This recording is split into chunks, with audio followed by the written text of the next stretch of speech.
Di satu sisi kita punya emas, logam mulia yang udah jadi penyimpan nilai selama ribuan tahun. Dan di sisi lain ada kode digital yang umurnya baru seumur jagung. Nah, disinilah kita akan kupas tuntas perdebatan sengit antara dua raksasa keuangan ini untuk mencari tahu apa sih masa depan uang. Oke, kenalan dulu sama dua jagoan kita. Di sudut emas ada Peter Schiff yang sering banget dijuluki The Gold Godfather. Dan di sudut Bitcoin ada Saifedean Ammous, penulis buku The Bitcoin Standard yang bisa kita sebut The Bitcoin Baron. Keyakinan mereka ini, wah, udah kayak agama. Hampir nggak ada titik temu sama sekali. Inilah pertanyaan utamanya.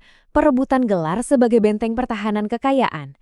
Jadi, kita harus percaya sama nih aset yang udah terbukti ribuan tahun atau teknologi baru yang katanya revolusioner. Yuk kita bedah argumen mereka satu persatu. Oke, kita mulai dari yang paling dasar, paling fundamental. Akar dari semua perdebatan mereka, sebetulnya dari mana sih nilai uang itu datang? Jawaban mereka atas pertanyaan ini bakal menentukan semua argumen mereka selanjutnya. Buat Schiff, jawabannya simple. Realitas fisik. Titik. Menurut dia, emas itu punya nilai yang melekat pada dirinya sendiri.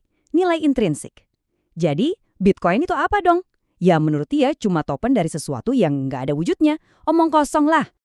Jadi gini, logika Schiff itu, emas bisa jadi uang karena dari dulu, emas itu memang komoditas yang paling berguna dan paling diterima dalam barter.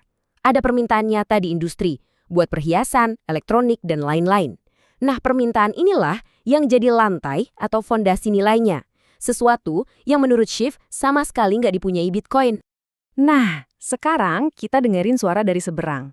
Ammous, yang pemikirannya berakar dari mazhab ekonomi Austria, punya pandangan yang beda 180 derajat. Baginya, nilai itu nggak ada di dalam bendanya, tapi diciptakan di dalam pikiran kita.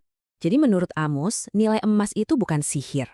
Emas berharga ya karena kita semua, secara kolektif, setuju dan percaya kalau emas itu berharga. Dan Ammous berargumen, keyakinan kolektif yang sama persis, nah itulah yang sekarang lagi dibangun di atas fondasi digital yang namanya Bitcoin. Perbedaan fundamental tadi langsung membawa kita ke arena pertarungan selanjutnya. Mana sih yang sebetulnya merupakan teknologi uang yang lebih superior, kode atau komoditas? Di sini, Ammous melontarkan klaim yang berani banget. Dia bilang kode Bitcoin yang terprogram secara matematis itu menjadikannya bentuk uang yang lebih keras. Maksudnya apa?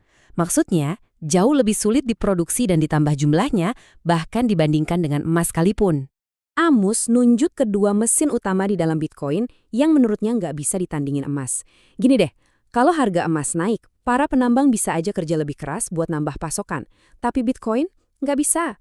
Produksinya ikut jadwal yang pasti dan kaku, dan malah jadi makin langka setiap 4 tahun berkat halving. Ya jelas, Schiff nggak bakal terima gitu aja. Dia bilang perdebatannya ini salah kaprah. Bukan soal gantiin emas, tapi soal upgrade emas pakai teknologi yang sama. Logikanya, ngapain repot-repot bikin aset digital dari nol kalau kita bisa mendigitalkan aset yang nilainya udah terbukti ribuan tahun? Intinya, argumen Schiff tuh gini. Anda bisa dapat semua manfaat transfer digital yang cepat dan murah tanpa harus pegang apa yang dia sebut token dari ketiadaan. Anda dapat kecepatan teknologi, tapi tetap di-backup sama jaminan aset fisik yang nyata. Jadi medan pertempuran teknisnya udah jelas ya. Di satu sisi, ada kelangkaan fisik emas yang bergantung pada seberapa mahal biaya untuk menambangnya dari perut bumi. Di sisi lain, ada kelangkaan matematis Bitcoin yang mutlak dan nggak bisa diubah karena sudah diatur oleh kode. Tapi, tunggu dulu. Teknologi itu nggak hidup di ruang hampa, kan? Ada kekuatan lain yang jauh lebih besar, pemerintah. Mari kita lihat pandangan mereka tentang ancaman politik ini. Disinilah argumen Ammous jadi luar biasa tajam. Menurut dia, sejarah sudah membuktikan kalau pemerintah itu bisa dan akan melumpuhkan aset fisik apapun yang terpusat. Dia percaya kemampuan emas sebagai uang itu sebenarnya sudah dihancurkan. Ammous nunjuk bukti sejarah. Misalnya, waktu pemerintah Amerika memaksa Swiss yang tadinya gudang emas dunia buat menjual cadangan emasnya. Ini jadi bukti nyata kalau aset fisik apapun yang butuh disimpan oleh pihak ketiga, itu ujung-ujungnya rentan terhadap tekanan politik. Jadi kelihatan banget kan beda pendekatan keamanannya. Yang satu mengandalkan desentralisasi dan sifatnya yang nggak punya wujud fisik. Yang satu lagi mengandalkan kepercayaan pada lembaga modern yang aman di negara yang hukumnya jelas. Nah, Ini bagian terakhir yang paling menarik. Apa sih yang harus terjadi sampai mereka mau mengakui kalau mereka salah? Jawaban mereka di sini benar-benar menunjukkan inti dari keyakinan mereka masing-masing.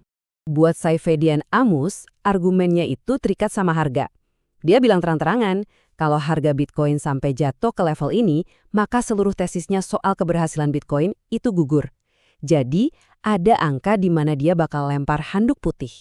Nah, kalau Schiff, kebalikannya. Dia sama sekali nggak peduli sama harga.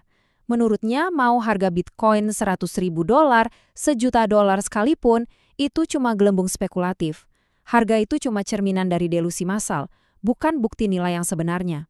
Bagi Schiff, satu-satunya bukti yang valid adalah kegunaan di dunia nyata. Kapan dia bakal ngaku kalah? Nanti, kalau orang-orang udah mulai digaji pakai Bitcoin, bayar belanjaan di warung pakai Bitcoin.